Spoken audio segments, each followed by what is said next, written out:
Bismillahirrahmanirrahim. Assalamualaikum warahmatullahi wabarakatuh. Apa kabar semuanya? Semoga kita senantiasa selalu diberi kesehatan, kebahagiaan. Semoga kita bisa belajar walaupun belajar dalam jarak jauh ya. Kita tetap semangat. Baiklah, pada kesempatan hari ini kita lanjutkan materi perdagangan internasional. Materi yang ketujuh, alat pembayaran internasional. Materi ke-8, tujuan penggunaan devisa. 9, neraca pembayaran. Dan yang ke-10, sistem kurs valuta asing. Dalam materi alat pembayaran internasional, di sini ada faktor-faktor penyebab terjadinya pembayaran internasional. 1, pembeli atau disebut importir dan penjual disebut eksportir, terpisah oleh batas negara. 2, adanya perbedaan mata uang pada masing-masing negara. 3, komunikasi antar negara dengan teknologi mutakhir begitu cepat, namun pengangkutan barang, terutama yang berbobot berat, tinggi, dan berukuran besar, masih menyita waktu. Kemudian, cara pembayaran internasional. Yang pertama, pembayaran dengan surat wesel dagang. Yang kedua, kompensasi pribadi. Yang ketiga, pembayaran tunai. 4, pembayaran dengan letter of credit atau LC. 5, pembayaran kemudian atau rekening terbuka. 6, pembayaran dengan konsinyasi. Baiklah, kita lanjutkan. Berdasarkan sumber perolehannya, alat pembayaran perdagangan internasional yaitu falas atau devisa. Falas atau devisa dapat dibedakan menjadi 2, devisa umum dan devisa khusus. Devisa umum 1, devisa yang diperoleh dari hasil ekspor barang atau dari penjualan jasa dan transfer.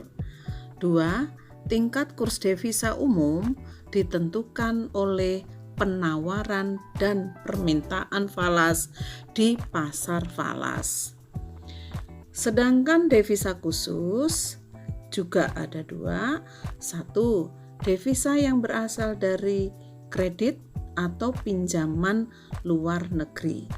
2, tingkat kurs devisa kredit ditentukan oleh pemerintah yang bertindak sebagai debitur.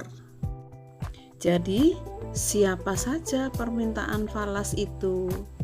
Yang pertama, importir. Importir itu adalah pembeli barang. 2, pemerintah. 3, investor dalam negeri. 4, wisatawan dalam negeri. Dan 5, perusahaan asing.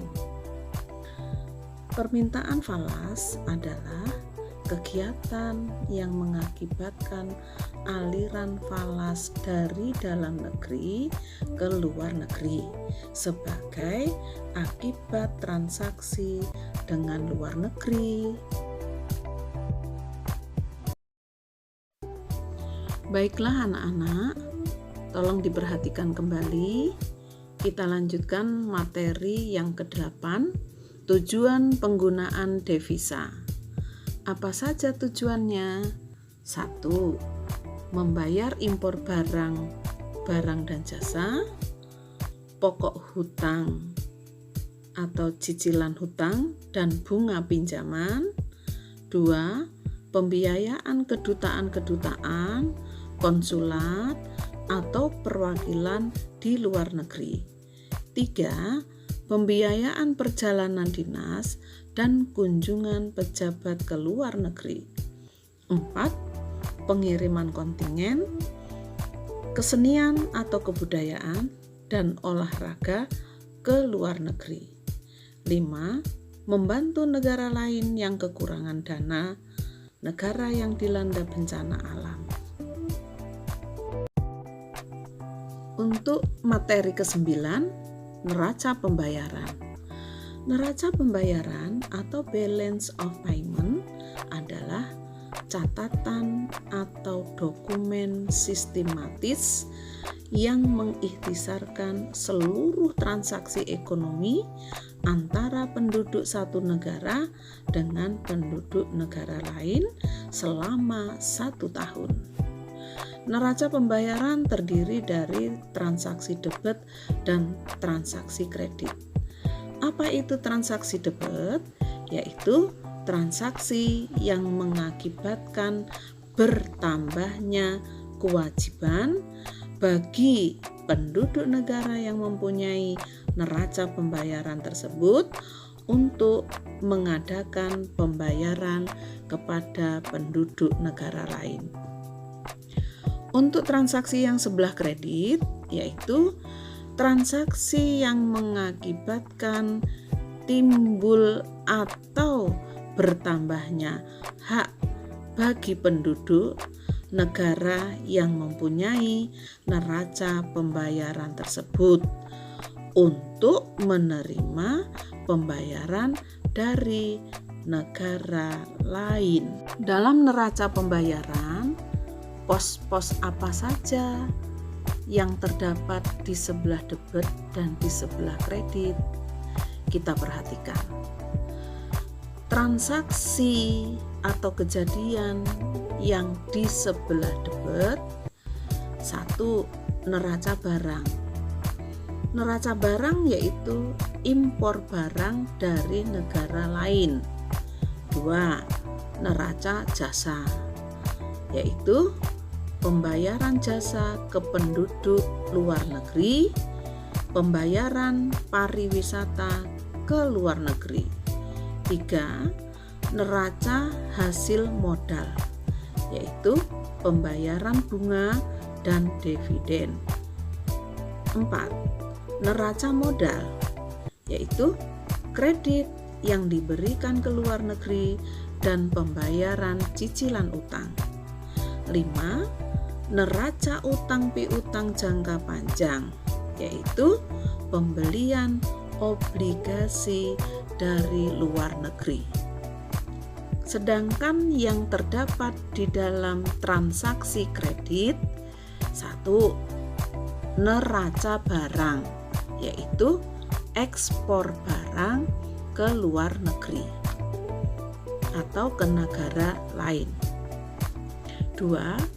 Neraca jasa, yaitu penerimaan jasa dari penduduk luar negeri, penerimaan pariwisata dari luar negeri. 3. Neraca hasil modal, yaitu penerimaan bunga dan dividen. 4.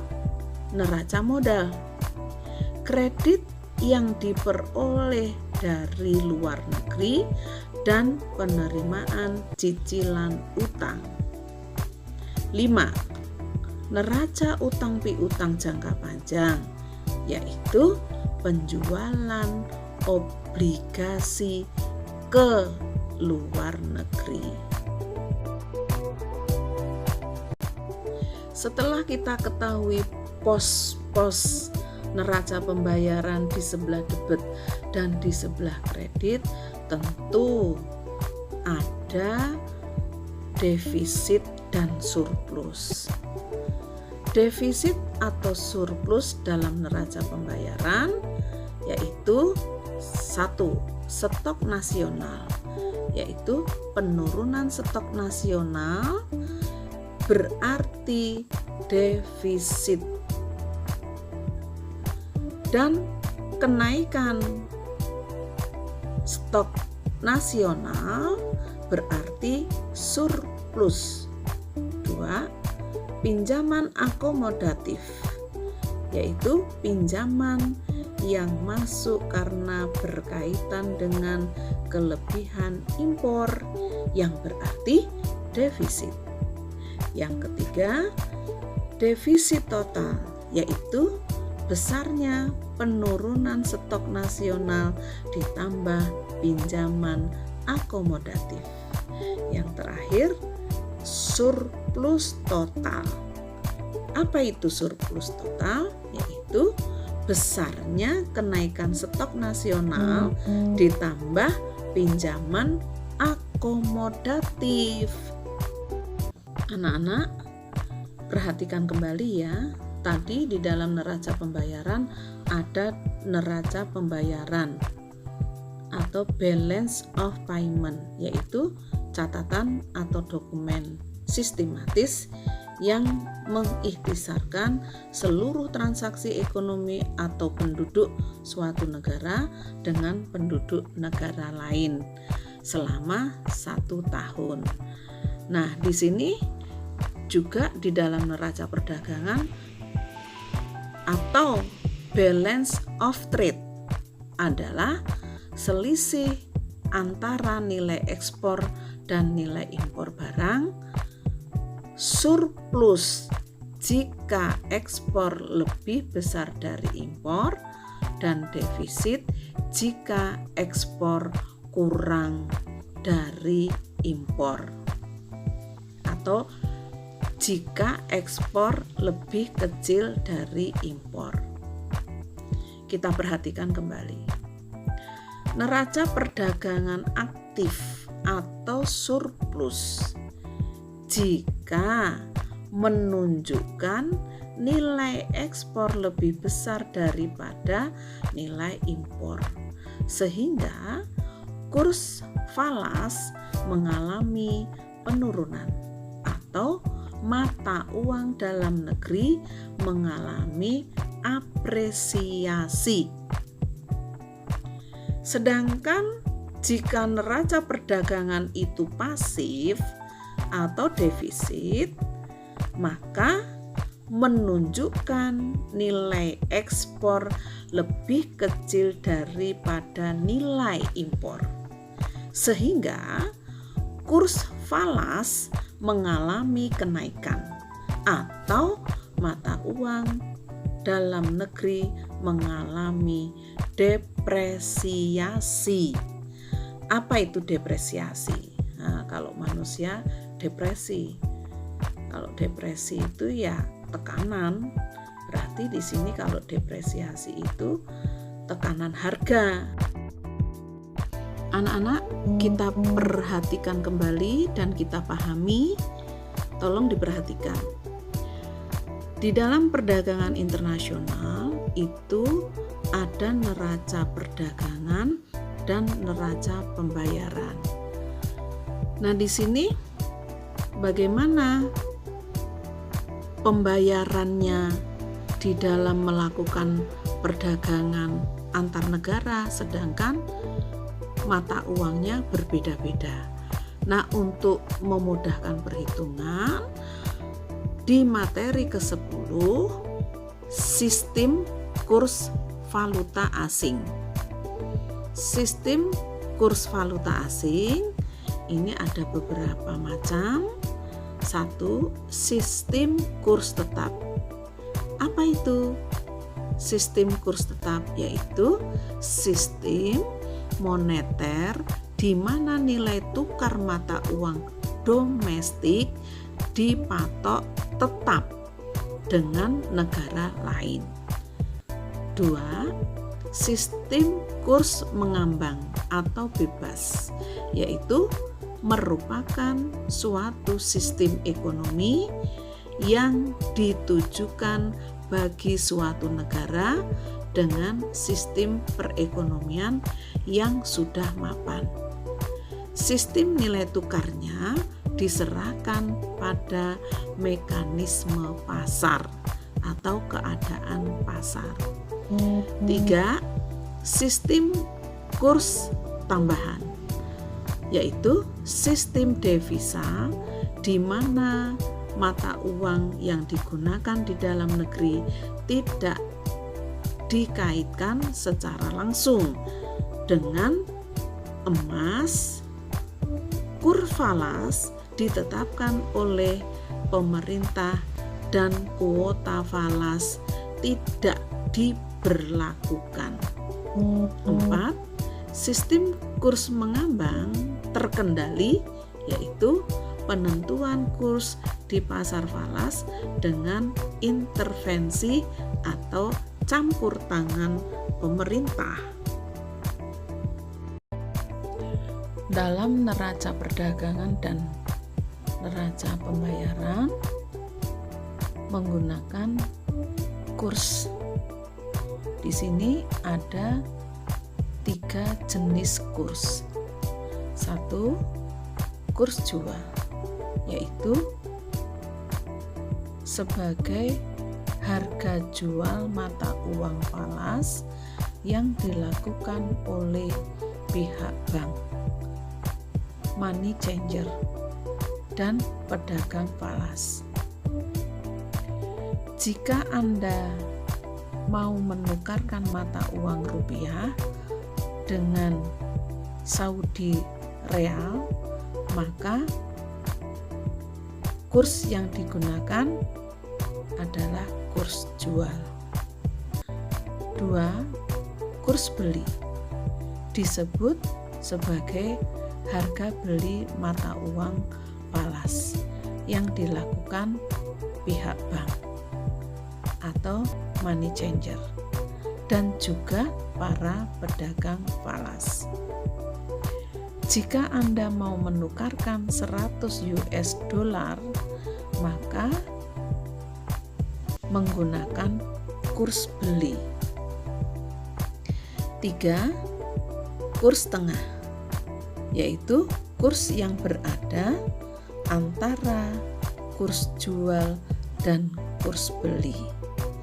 Bisa diperoleh menggunakan kurs jual ditambah kurs beli, kemudian hasilnya dibagi 2. Demikianlah materi perdagangan internasional sudah kita pelajari semua. Mohon dipelajari kembali, semoga diberi kemudahan di dalam memahami materi ini. Kurang lebihnya saya mohon maaf, saya akhiri. Assalamualaikum warahmatullahi wabarakatuh.